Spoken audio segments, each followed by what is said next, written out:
Selamat datang di pembelajaran metode statistika. Nah, dalam video kali ini kita masih bahas tentang deret berkala dan peramalan ya. Seperti yang sudah kita bahas sebelumnya, data deret berkala itu dipengaruhi oleh 4 komponen, yaitu yang pertama tren, kemudian ada musim, ada siklus dan variasi tak tetap ya. Nah, untuk kali ini kita akan fokus membahas tentang variasi siklus ya. Bagaimana melakukan analisis pada variasi siklus.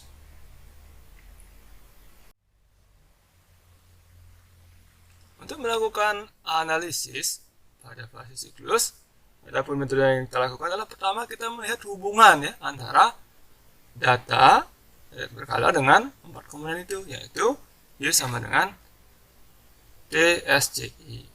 Nah, kemudian dari sana kita hilangkan pengaruh S-nya, sisanya, musimnya. Sehingga kita dapatkan TCI sama dengan Y per S. Nah, berikutnya, dengan cara yang sama juga, kita hilangkan pengaruh trennya. Sehingga dari sana, dari TCI per T, kita dapatkan CI. Ya. Nah, itu langkah yang ketiga. Nah, setelah kita dapatkan CI, setelah kita dapatkan CI, apa yang kita lakukan untuk mendapatkan C-nya? Apakah CI-nya dibagi dengan I? I itu adalah indeks untuk variasi tak tentu ya. Tapi I kita tidak punya. Yang kita punya hanya S dan T. Nah, tidak mungkin kita bisa membagi dengan I. Jadi apa yang kita lakukan di sini? Yang kita lakukan adalah kita menggunakan metode rata-rata bergerak pada data CI-nya.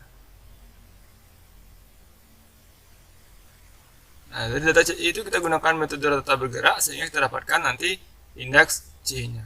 Nah, sebagai contoh untuk lebih memahami langkah-langkah yang kita bahas tadi, kita akan melihat data berikut data produksi dalam triwulan ya.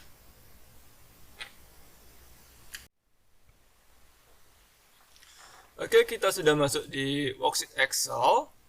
Nah, untuk menggunakan metode tadi, langkah-langkah tadi, nah ini adalah hal-hal yang kita perhatikan ya. Yang pertama, tentu kita ubah dulu tabelnya. Format tabelnya kita ubah dalam bentuk vertikal sehingga lebih mudah kita menentukannya.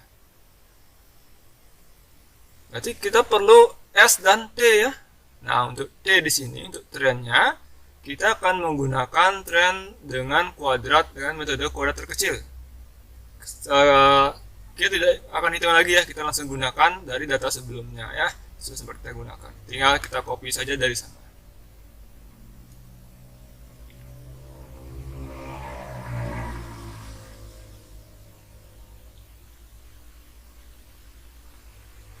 Oke, tren kita sudah punya. Sekarang kita mencari season variation-nya, variasi musimnya.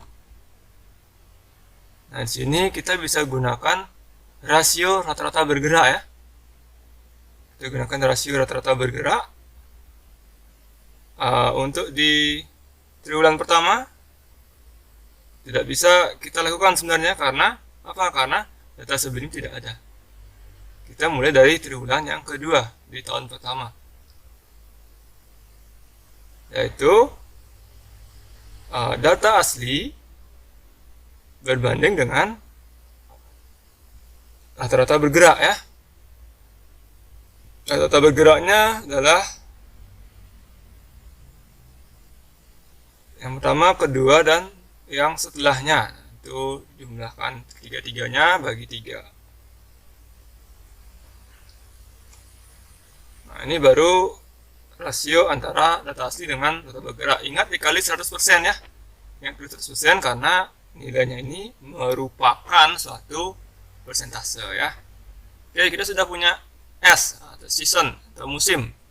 Kita sudah punya T, kita sudah punya trend, kita sudah punya indeks musim. Sekarang kita cari TCI-nya yaitu Y per S, yaitu data asli berbanding dengan S musimnya. Ingat juga kali 100% ya. Ingat kali 100 ya.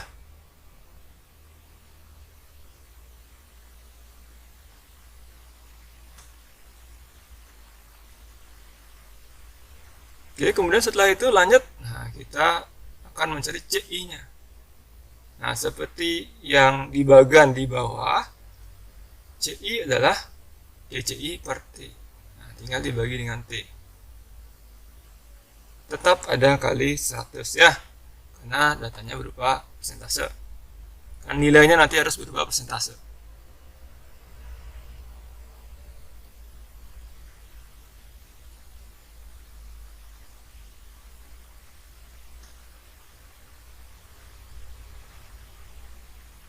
Oke, berikutnya tinggal kita copy drag saja. Kita akan dapatkan semua nilai CI.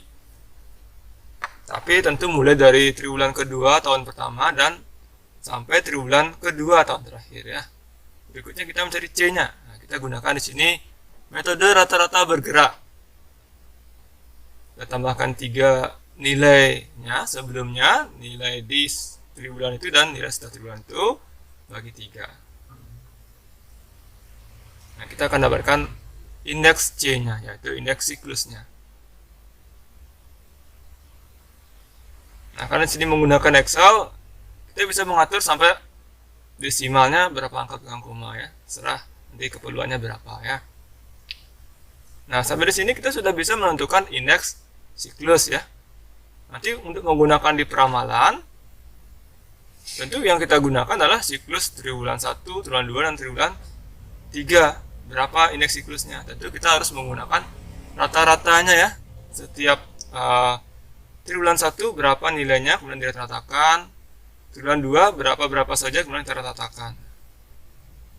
Itu yang kita perlu lakukan untuk bisa digunakan dalam peramalan. Oke, jadi itu langkah-langkah yang bisa kita lakukan menggunakan Excel untuk menentukan indeks siklus.